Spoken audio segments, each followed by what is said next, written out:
Mais il s'agit d'aider les établissements à produire des spectacles, à programmer des événements musicaux ou des événements artistiques avec un soutien qui se situe dans l'aide à l'embauche, puisqu'il s'agit de diminuer les charges auxquelles les établissements sont assujettis, bien entendu, pour l'embauche des artistes ou des musiciens qui le programment. Combien y a-t-il d'établissements qui sont concernés dans le département? Alors dans l'absolu, je n'ai pas le chiffre en tête puisque nous avons décidé de développer cette opération sur toutes les villes et villages de moins de 2000 habitants. Donc ça constitue un certain nombre d'établissements. Je sais qu'aujourd'hui, plus de 200 personnes, plus de 200 établissements ont été invités.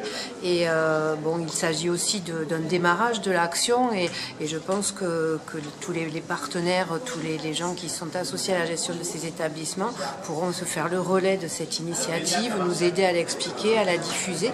Et je ne doute pas qu'elle aura un grand succès parce qu'il s'agit aussi de promouvoir, de permettre l'emploi d'artistes de proximité. Souvent, ces artistes régionaux n'ont pas d'autres scènes, d'autres lieux où se produire que les établissements. Ce sont des tremplins, ce sont aussi des lieux de diffusion, des lieux qui participent pleinement à la vie culturelle du département.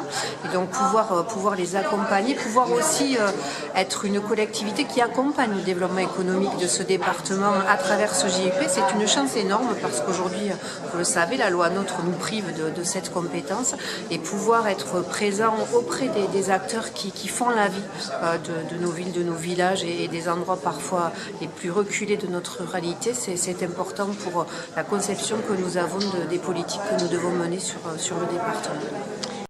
C'est tout récent, ça va démarrer puisqu'on annonce aujourd'hui ce dispositif. C'est la première fois qu'on va s'adresser aux personnes qui pourront en bénéficier.